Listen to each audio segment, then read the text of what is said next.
Welcome to I dream. నేను Udayasri.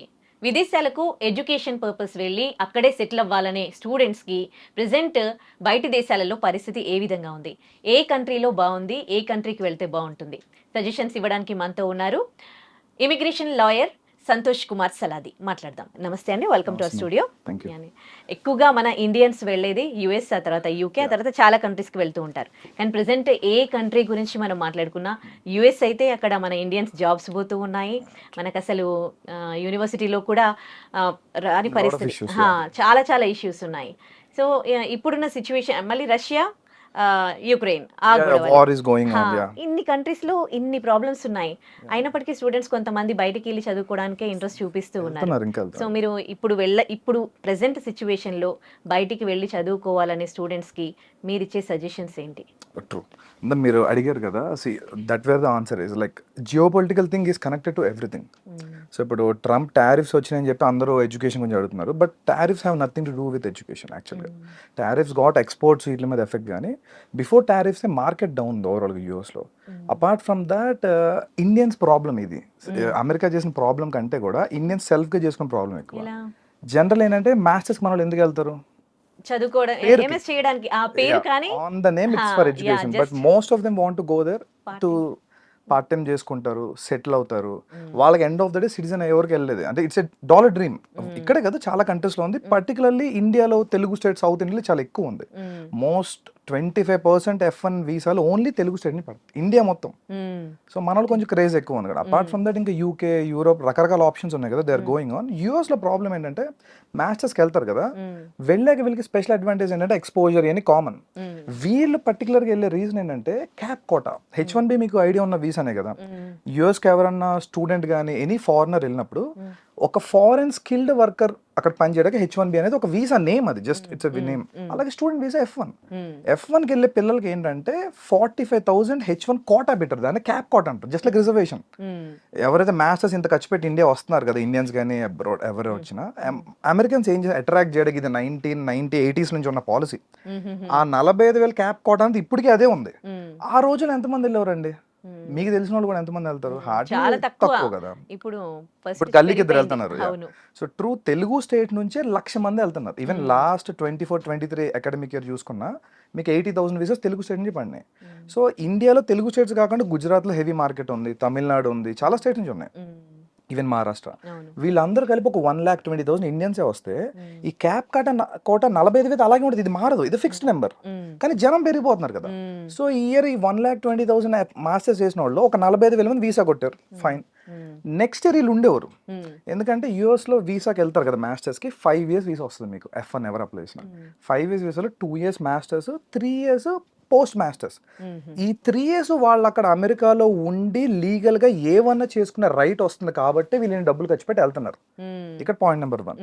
So 2 years masters అయిపోయాక ఈ 3 years ఓపీటీ అంటాం. ఈ 3 years ఉండే optional practical training, stem OPT 11 months వస్తుంది first. Again it will be extended to 3 మొత్తం 3 years 22 months ఎక్స్టెండ్ అవుతుంది.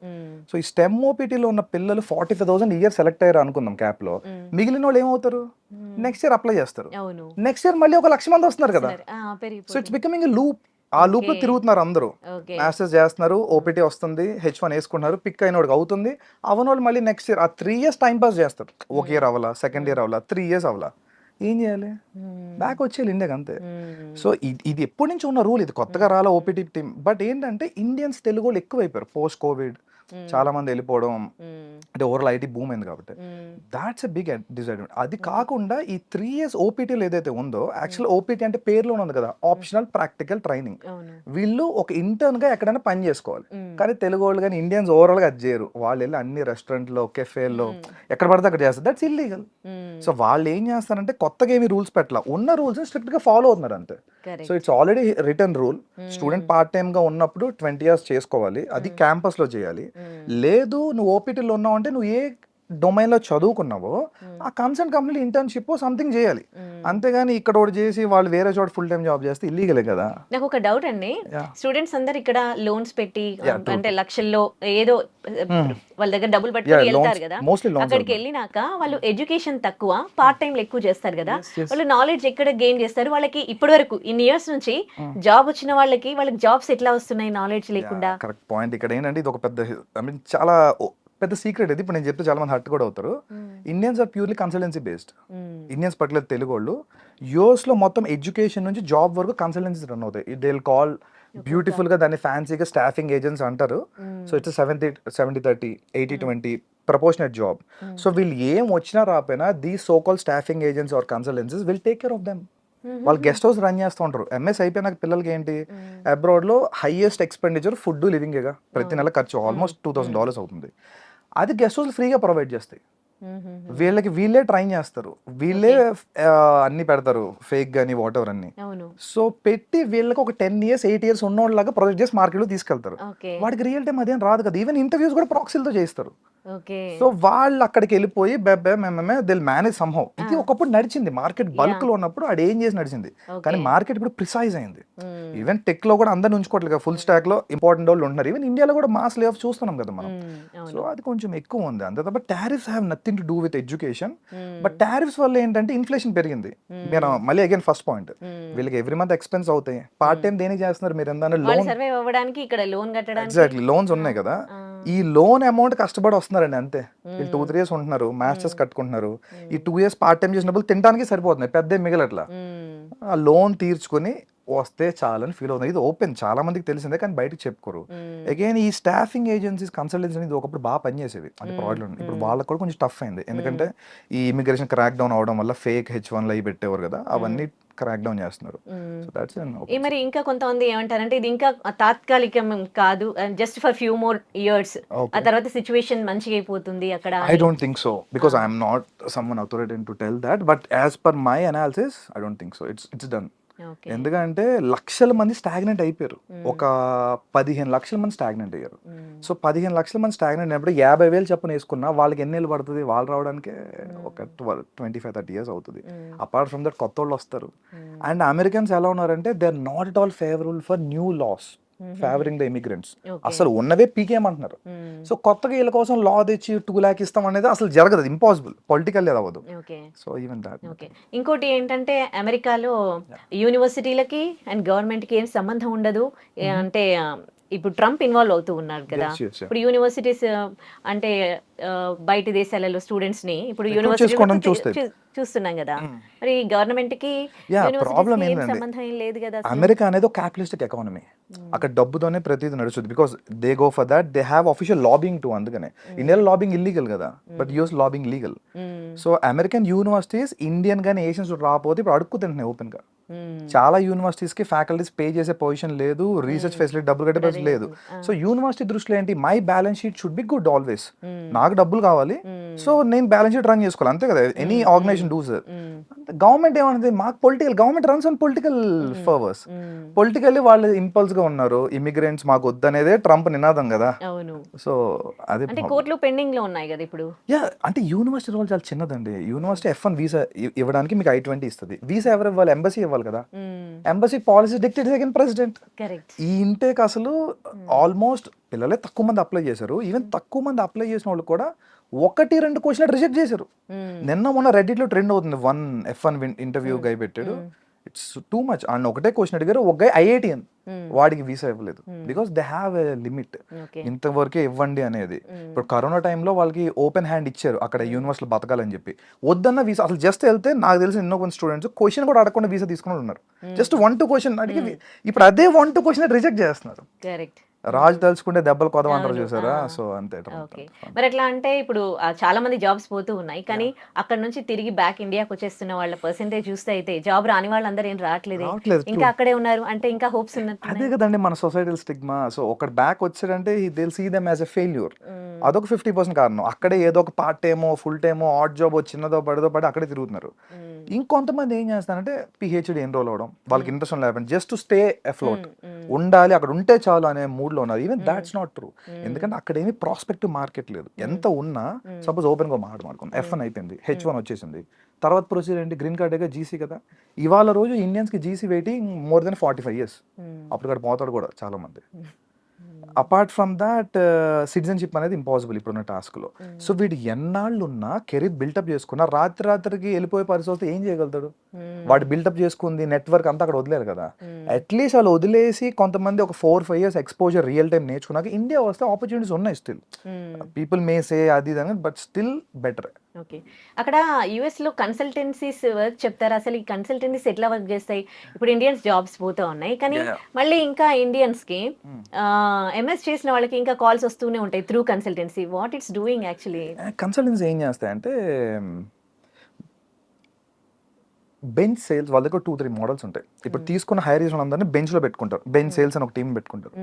వీళ్ళు మార్కెట్లో లింక్డ్ఇన్లో లేదంటే థర్డ్ పార్టీ జాబ్స్ వస్తాయి, టెంపరీ ఆప్షన్స్ అన్ని, వాటిని ఫైండ్ అవుట్ చేసి వీళ్ళు ప్లేస్ చేసుకుంటారు. ఎగ్జాంపుల్ ఒకప్పుడు ఒక 20 ఇంటర్వ్యూ షెడ్యూల్ చేస్తే ఒక 10 కాల్స్ వచ్చేవి అనుకోండి, వీళ్ళకి 1-2 క్లోజ్ అయ్యేవి. ఇవాళ 50 పెడితే ఒక 5 కూడా కాల్స్ రావట్లేదంట. I spoke with many staffing eyes too. So calls రావట్లేదు, వచ్చిన వాళ్ళు కూడా ఎవరికి సెలెక్షన్ అవ్వట్ల. వాళ్ళు పాపం లాస్లో ఉన్నారు. ఇంకో హైలైట్ అంటే అందరూ యువర్ స్టాఫింగ్ కన్సల్టెన్సీ వాళ్ళు హెవీగా ఎర్న్ చేస్తారు అనుకుంటారు. They are in losses now. Many people I know they having $2 to $3 million in debts. Okay. ఇప్పుడు ఇక్కడ నుంచి వెళ్ళే స్టూడెంట్స్ అయితే తగ్గిపోయారు. కానీ ఇప్పుడు అక్కడ ఎంఎస్ చేస్తున్న వాళ్ళు, ఎంఎస్ చేసి జాబ్ కోసం వెయిట్ చేస్తున్న వాళ్ళు అక్కడ ఉంటే మంచిదా, లేకపోతే వాళ్ళు బ్యాక్ వచ్చేయడం మంచిదంటారా? My thing is they can come back any time. ఎందుకంటే యూఎస్లో నువ్వు ఫుల్ టైం జాబ్ చేస్తేనే నీకు కెరీర్ ఆపర్చునిటీ. ఏదో పార్ట్ టైమో లేదా సమ్ అదర్ ఆడ్ జాబ్. ఇప్పుడు నువ్వు మాస్టర్స్ చేశారండి ఒక స్టూడెంట్, అతను టెక్ జాబ్ చేయాలి కదా బేసిక్గా. If not some else professional job. అంతే కదా, మటన్ కొడితే అదేమన్నా వాల్యూ ఉంటుందా? దాంట్లో కెరీర్ గ్రోత్ ఉంటుందా? ఉండదు కదా. So just to survive A jobs పడితే ఆ జాబ్స్ అట్లీస్ట్ పార్ట్ టైం వరకు చెల్తా కాలేజ్లో. Once you're in to professional mode it's not all useful. India వచ్చేస్తే వాళ్ళు కనీసం స్టార్ట్అప్స్ ఎక్కడ పనిచేస్తుంది, they can create some startups right here. అంటే ఇప్పుడు ఇండియన్స్ కి అక్కడ జాబ్ వచ్చే పరిస్థితి లేదంటారా? ఉన్నాయండి, 10% పీపుల్కి ఉన్నాయి. ఇప్పటికి కూడా ఆల్మోస్ట్ 1.5 million స్టార్టింగ్ ప్లేస్మెంట్ కొట్టిన తెలుగు వాళ్ళు తెలుసు నాకు. వాళ్ళకి ఏ కన్సల్టెన్సీ హెల్ప్ చేయాలి. They have their own talent. వాళ్ళు రీసెర్చ్ చేసుకున్నారు, పేపర్స్ అయి పబ్లిష్ చేసుకున్నారు, దే హ్యావ్ ఎ విజన్. అదే కంపెనీ తీసుకుంటుంది. టాలెంట్ వాడికి ఎప్పుడు మార్కెట్ ఉంది. There is no restriction at all. ఈ 45,000 వీసాలు అనుకున్నాం కదా, ఇదివరకు ఏమైంది, మీకు H1B కావాలంటే ఒక కంపెనీ మిమ్మల్ని స్పాన్సర్ చేయాలి, అంతే కదా సింపుల్ గా. ఈ కన్సల్టెన్సీలో కంపెనీ రూపంలో మిమ్మల్ని స్పాన్సర్ చేసేవి. వీడు ఎందుకు చేస్తాడు? వీడికి అక్కడ మార్కెట్ లో జాబ్ ఉంటే నీ మీద రూపాయి తింటాడు కాబట్టి చేస్తాడు. ఇప్పుడు వీడిని వదిలేసి రియల్ గా యాపిల్ ఉందండి, ఓకే, మౌంట్ వ్యూ కాలిఫోర్నియాలో గూగుల్ ఉంది. రియల్ గా గూగుల్ హైర్ చేసిన వాళ్ళు స్పాన్సర్ చేసుకుంటున్నారు H1B. అందుకే 45,000. ఓకే, ఈ స్క్రాప్ ఓపెన్ గా మాడుకుంటే వాళ్ళకి ఏమీ లేదు ఆపర్చునిటీ. అక్కడికి వెళ్ళే కూడా వాళ్ళు స్కిల్స్ డెవలప్ చేసుకోకుండా పార్ట్ టైమ్ లోనే గడిపేసి మాస్టర్స్ ఏమి నేర్చుకోకుండా, మాస్టర్స్ దేనికి యాక్చువల్ గా ఆ సబ్జెక్ట్ డొమైన్ నాలెడ్జ్ వాళ్ళు ఎక్స్పర్ట్ లెవెల్కి వెళ్ళడం కోసం మాస్టర్స్ లెవెల్ అనేది. వాళ్ళు అదేం వెళ్ళకుండా అగైన్ మాస్టర్స్ గేట్ పాస్ లో వాడుకుంటున్నారు. గేట్ పాస్ ఏంటి, అమెరికా ఎంటర్ అవడానికి గేట్ పాస్. పార్ట్ టైం చేయాలి, డబ్బులు సంపాదించాలి, పంపాలి, అది అక్కడ వరకే. ఈ స్కిల్ డెవలప్మెంట్ ప్రోగ్రామ్స్ కూడా కొన్ని నేర్చుకుంటూ ఉంటారు కదా, అవి యూస్ఫుల్ అవుతాయి వాళ్ళకి? స్కిల్ ఏదైనా యూజ్ అయినా అంటే స్కిల్ డెవలప్మెంట్ ఇండియాలో ఇంకా టెక్ స్కిల్స్ ర్యాపిడ్ గా గవర్నమెంట్ ప్రమోషన్ తక్కువ. గవర్నమెంట్ ఏంటంటే ఇండియాలో సెమీ స్కిల్స్ ఎక్కువ ప్రమోట్ చేస్తుంది. యూఎస్లో ఏంటంటే ప్యూర్లీ వాళ్ళకి అబ్రాడ్ అంటే ఫారెన్ వర్కర్స్ అందరూ కూడా స్కిల్డ్ వర్కర్స్ కిందే. ఖచ్చితంగా మీరు హై టెక్నాలజీ చేస్తేనే వాళ్ళకి పనికి వస్తారు. ఇప్పుడు సపోజ్ ఎగ్జాంపుల్ యూకే ఉందండి, ఒక రకంగా అన్నట్టు యూఎస్ కంటే యూకేనే బెటర్ పిల్ల స్టూడెంట్ యాంగిల్లో చూస్తే. ఎందుకంటే యూఎస్లో వాళ్ళకి నెత్తి మీద ఒక అప్పు వేసుకుని వెళ్తున్నారు ఒక 35-40 లక్షలు. ఎందుకంటే $89 ఉంది కదా ఇవాళ. సో వీళ్ళకి ఏమైపోయిందంటే ఫస్ట్ ఆ 35-40 lakhs డెట్ చాలా ప్రెషర్ ఉంటుంది ఏ మనిషికైనా, అంతేగా. ఇప్పుడు పేరెంట్స్ చెప్పడం వరకే, పిల్లోడు అక్కడికి వెళ్ళి సఫర్ అవుతున్నాడు. వాడే పార్ట్ టైం చేసుకుంటాడు. ఇండియాలోగా ఏది ఈజీ కాదు, ఇన్సూరెన్స్లు కట్టుకుంటాడు, ప్లస్ ఈ ప్రెషర్ ఉంటుంది, అమ్మో అప్పు ఉంది అది కట్టాలి.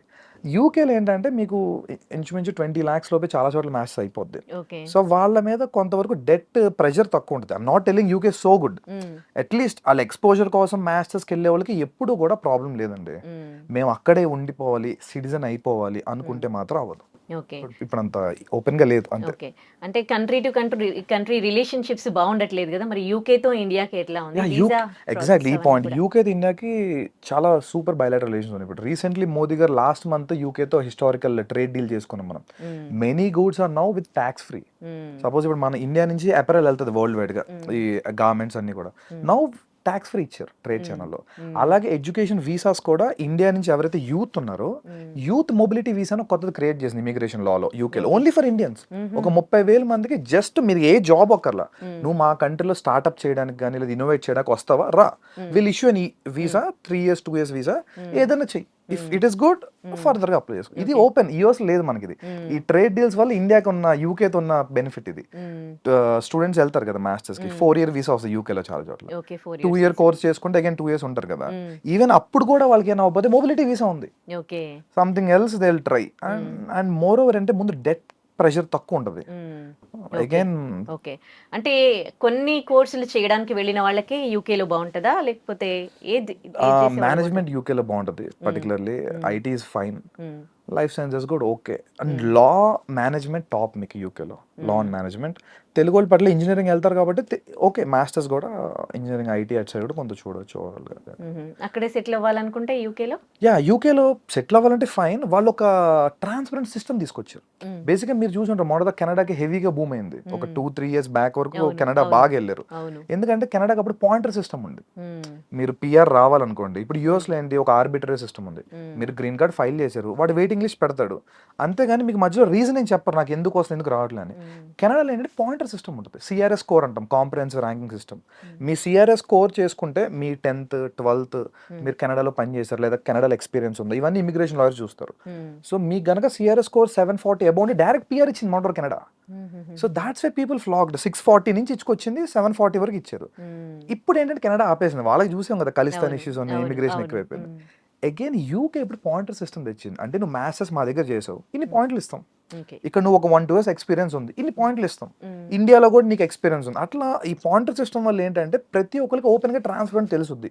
ఇన్ని పాయింట్లు నాకు వచ్చినాయి, ఇన్ని పాయింట్ లెవెల్ వస్తే పిఆర్ వస్తుందంట, అందుకే రావట్లేదు సంథింగ్ కదా. అంతేగాని మిగతా చోటు యూఎస్ లో కానీ చాలా యూరోపియన్ కంట్రీస్ లో పిఆర్ వేయాలి. ఇమిగ్రేషన్ లాయర్స్ వెళ్తా ఉంటారు, మనలాంటి వాళ్ళు సబ్మిట్ చేస్తారు, వాళ్ళు ఎప్పుడు ఇస్తారో అప్పుడు అంతే. సో మీ ఫైల్. మరి యూకేలో ఇంత మంచి ఆపర్చునిటీస్ ఉన్నప్పుడు ఎందుకు యుఎస్ ని ఫస్ట్ ఆపర్చునిటీగా పెట్టుకుంటారు? మనకి ట్రెడిషనల్లీ హ్యూజ్ మార్కెట్. అంటే మీరు పాపులేషన్ వైజ్ చూడండి, US population around 40 crore, 35 to 40 crore. UK population around below 5 crores. So 6.5 overall United Kingdom అంతా చూసుకున్నా. So huge difference.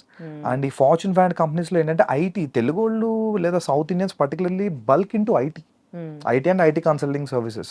So US huge market, world మొత్తానికి ఐటీ వాళ్ళే కదా. సో అందుకని మన తెలుగు ట్రెడిషన్ ఎక్కువ వెళ్తుండేవారు, అంతేగాని there is nothing else. And ఈ అడ్వాంటేజ్ ఉండేవి మనకి. వేరే ఏ కంట్రీలో కన్సల్టెన్సీస్ లేవు, స్టాఫింగ్ ఏజెన్సీస్ కానీ. మ్యాథ్స్ అయిపోతే వాడు ఓన్ గా చూసుకోవడం, లేదంటే సంథింగ్. బట్ యూఎస్ లో ఏంటంటే ఎట్ కంఫర్ట్, నీకు మ్యాథ్స్ అయిపోయిందా రా, నేను ఫ్రీగా ఫుడ్ ఇస్తా, అకామిడేషన్ ఇస్తా, ట్రైన్ చేస్తా, నువ్వు ప్లేస్ అయ్యేదాకా నేనే చూసుకుంటా. ఇది మంచి ఆపర్చునిటీ కదా. సో తెలుగు వాళ్ళకి ఈ మార్కెట్కి అలవాటు పడిపోయారు ఒక 30-25 ఏళ్ళ నుంచి. ఇంకా మాట్లాడుకుంటే యూరోప్ లో ఆపర్చునిటీస్ ఉన్నాయి. అంటే if there studios enough, Europe లో ఆపర్చునిటీస్ ఉన్నాయి, కానీ బల్క్ లేవు. మనకేంటే బల్క్ వచ్చాయి, బల్క్ లో వచ్చిన వాళ్ళు వెళ్ళాలి, అంతే. అదే ప్రాబ్లం అవుతుంది అందుకోసం. ఓకే, ఇప్పుడు మరి యూకే లో ఉన్న ఈ ఆపర్చునిటీస్ గురించి అవగాహన ఉందా? వెళ్తూ ఉన్నారా మరి? యూకే బాగా వెళ్తున్నారండి. ఇప్పుడు సెకండ్ ప్లేస్ యూకేనే. అంటే ఇన్ఫాక్ట్ నాకు తెలిసి ఈ అకాడమిక్ మేబీ యూకే ఫస్ట్ కూడా రావచ్చు. యూఎస్ తగ్గింది కదా, ప్రీవియస్ లో యూఎస్ ఫస్ట్ ప్లేస్ లో ఉంటే సెకండ్ హైయెస్ట్ నెంబర్స్ యూకేకి వెళ్ళేవారు. ఇప్పుడు అగైన్ ఆస్ట్రేలియా కూడా టైట్ అయింది ఇప్పుడు చాలా. ఆస్ట్రేలియాలో ఫినాన్షియల్ థింగ్స్ అని చాలా టైట్ చేశారు, and also very costly. So అందుకోసం వెళ్ళి ప్రిఫర్ చేస్తాను. వీసా ప్రాసెస్ కి ఇప్పుడు ఏమి ఇబ్బందులు ఏం కలగట్లేదా? UK very beautiful. ఎందుకంటే ఇంటర్వ్యూ కూడా లేదు. యూఎస్ కి అయితే ఇంటర్వ్యూ ఉంది కదా, వాడు వెళ్తే ఏదో ఒకటి అడిగి రిజెక్ట్ చేస్తున్నారు. UK complete document based online visa. So they will submit papers అన్ని బాండ్ కట్టుకుంటే వీసా వస్తుంది, బాగోపోతే రాదు, అంతే. Very simple. యూకే తర్వాత ఇంకా వేరే ఇంకా యూరోప్ అండి. Canada complete down, and I suggest no way. Canada అస్సలు లేదు మార్కెట్. యూరోప్ ఇంకా జర్మనీ, ఫ్రాన్స్, ఈ ట్రెడిషనల్ మార్కెట్స్ ఉన్నాయి కదా. అగైన్ యూరోప్ లో ప్రాబ్లం, మన ఇందా మీరు అడిగిన క్వశ్చన్ కూడా ఏంటంటే యూరోప్ కి ఎందుకు వెళ్ళరు అంటే తక్కువ. యూరోప్ లో జస్ట్ లైక్ ఇండియాలో స్టేట్స్ లాగా ఏ కంట్రీకి వెళ్తే ఆ లోకల్ లాంగ్వేజ్ వస్తుంది. జర్మనీ వెళ్తే జర్మన్ నేర్చుకోవాలి, ఫ్రాన్స్ వెళ్తే ఫ్రెంచ్ నేర్చుకోవాలి, స్వీడన్ లో చాలా స్వీడన్ వెళ్తే మళ్ళీ స్వీడిష్ రావాలి. సో అది మళ్ళీ మన టఫ్ పార్ట్ కదా, ఆ లాంగ్వేజ్ మొత్తం. దాని గురించి కొంత ఇది. But Germany number 3. Germany number 3. జర్మనీలో ఎట్లా ఉందండి? జర్మనీ ఇస్ టూ గుడ్ అండి. జర్మనీ అంటే ఫస్ట్ నుంచి వాళ్ళది quality life, quality education, population కూడా సేమ్ యూకే లెవెల్ పాపులేషన్ వాళ్ళది. జర్మనీలో ఏంటంటే గవర్నమెంట్ స్కూల్స్ అని ఫ్రీ, అసలు డబ్బుల గురించి కాదు, వాళ్ళు free. Most complete maths free. వాళ్ళ కంట్రీ వాళ్ళకా మన వాళ్ళకి కూడా. జర్మనీలో మీకు public universities offer 90% to 100% scholarships. మన వాళ్ళు చదువుకుంటారు. కరెక్ట్ క్వశ్చన్ అడిగారు. ఇప్పుడు ఏంటంటే I tell you some secrets kind. UK US లో ఇప్పుడు మీరు బీటెక్ అమీర్పేట్ సైడ్ వెళ్తుంటే బీటెక్ ప్రాజెక్ట్స్ బోర్డులు పెట్టుంటారు, బీటెక్ ట్రిపుల్ ప్రాజెక్ట్స్ అని అవి. సేమ్ యూఎస్ యూకే లో ప్రాజెక్ట్ అసైన్మెంట్లు డబ్బులు పెట్టి కొనుక్కొని సబ్మిట్ చేసేయచ్చు. And they'll get grades and they'll pass out with convocation and all this and all. జర్మనీలో కుదరదు. జర్మనీలో ఓకే. పెయిడ్ అసైన్మెంట్స్ కష్టపడి చదువుకోవాలి. ఇంత ప్లాగరిజం ఉన్న ఆ! కంప్లీట్ ఆ అసైన్మెంట్ ఆ సెమ్మే వేవో ఇది చేస్తారు. Okay. So no way they'll try. ఆ! అందుకోసం చాలా తక్కువ మంది వెళ్తారు. స్టూడెంట్స్ పీపుల్‌కి Germany is beautiful option. Okay. మనోళ్ళకి ఏంటి ఇయన్నీ వద్దు చాలా మందికి. I'm not ah! Telling generalise but ah! చాలా మందికి ఏంటంటే అలా ఫ్రీ మైండ్ సెట్‌లో క్రియేట్ చేశారు. Maybe okay. Some consultancies or whatever hmm. Reason hmm. నువ్వు వెళ్ళిపోరా అలా వెళ్తే అది మనకు చిన్నప్పటి నుంచి ఈ ట్రాప్ ఉండిందే కదా! 10th హ్మ్. చదువు అయిపోయింది లైఫ్. హ్మ్. ఇంటర్ అయిపో బీటెక్ వెళ్తే అన్నీ ఈజీగా అయిపోవాలి మనకి ఎక్కువ ఎగ్జాక్ట్‌లీ. కష్టపడకుండా. ఎగ్జాక్ట్‌లీ. బీటెక్ జాయిన్ అయితే అయిపోయింది ప్లేస్‌మెంట్ కొట్టే వరకు. నథింగ్ హ్మ్. Goes in that way. Okay. So అది ప్రాబ్లమ్ యాక్చువల్‌గా. ఓకే. జర్మనీ వీసా ప్రాసెస్ అంతా ఎట్లా ఉంటది? ఏ జర్మనీ కోర్స్ చేయాలనుకునే వాళ్ళకి జర్మనీ బావుంటది? Particularly engineering guys. హ్మ్. మెకానికల్, ఆటోమొబైల్ ఇవన్నీ ఉన్నాయి కదా! India is going towards manufacturing. హ్మ్. ఇండియా సెల్ఫ్ రిలయంట్ అవుతుంది కదా! ఆత్మనిర్భర్ భారత్. అవును. ఆ! సో సెల్ఫ్ రిలయంట్ అవుతున్నప్పుడు మ్యానుఫ్యాక్చరింగ్ ఈస్ ఓన్లీ ఆప్షన్. హ్మ్. ఇండియా, చైనా గాని ఏ ఎకానమీ బీట్ చేయాలి మనం థర్డ్ లార్జెస్ట్, సెకండ్ లార్జెస్ట్‌కి వెళ్దాం అనుకుంటున్నాం. అవును. So manufacturing is only way. Manufacturing రేపు స్టార్ట్ అవుతుంది ఇండియాలో. హ్మ్. ఆల్రెడీ పుష్ వచ్చింది గట్టిగా. హ్మ్. వీళ్ళకి చాలా మార్కెట్ ఉందండి. చాలా మంది ఈవెన్ నేను ఇయర్ కూడా చూసాను. హ్మ్. ఏఎంఎల్, డేటా సైన్స్ కొట్టుకొని డొనేషన్‌లు కట్టి జాయిన్ అయ్యారు చాలా యూనివర్సిటీస్‌లో. హ్మ్. బట్ ఫ్యూచర్‌లో మెకానికల్, ఈసీ వాళ్ళకి బీభత్సమైన మార్కెట్ ఉంది. హ్మ్. హెవీగా అందు సైడ్ ప్రొడక్షన్ కూడా ఉంది. హ్మ్. సో మెకానికల్ ఆల్రెడీ ఇండియాలో బ్యాచిలర్స్ చేసిన వాళ్ళు ఉంటారు కదా! హ్మ్. వాళ్ళు మాస్టర్స్ చాలా ఈజీ అక్కడ. ఓకే. మాస్టర్స్ చేసుకుంటారు. వాళ్ళు అక్కడే సెటిల్ అవ్వచ్చు. ఎందుకంటే వరల్డ్‌లో ఒక థింగ్ ఏంటంటే జర్మనీలో టియర్ 1 మెట్రో సిటీసే కాదు. Hmm. Tier 2, tier 3 cities develop and I forgot the name actually. హుహు. They called a system. It's a policy for them. Okay. Even world war 2 ఇంత వచ్చిన జర్మనీ ఎందుకు బ్రేక్ అవ్వలేదంటే అక్కడ ఎడ్యుకేషన్, ఇండస్ట్రీ కలిసి ఉంటది. హ్మ్. Industry relevant curriculum completely. హుహుహు. ఇండియాలో లాగా కాదు. అంటే హ్మ్. ఇండియాలో ఏంటి కరికులం ఒకటి చెప్పేస్తారు. వాడు మళ్ళీ ప్లేస్‌మెంట్ కోసం ట్రైన్ అయ్యి సంథింగ్ ఎళ్తాడు. హ్మ్. ఇండస్ట్రీతో కలిపి యూనివర్సిటీలు రన్ అవుతాయి. ఇన్‌ఫాక్ట్ హుహు. మీకు ఫోక్స్ వ్యాగన్ కార్స్ ఉన్నాయి కదా! హ్మ్. ఫోక్స్ వ్యాగన్ వాళ్ళు యూనివర్సిటీ రన్ చేస్తారు తెలుసా జర్మనీలో? కంప్లీట్ హుహుహు. Free. Hmm. It's very funded university. Hmm. In fact Volkswagen అంటేనే people's vehicle. Hmm. German public company అది. So hmm. They are also running a university.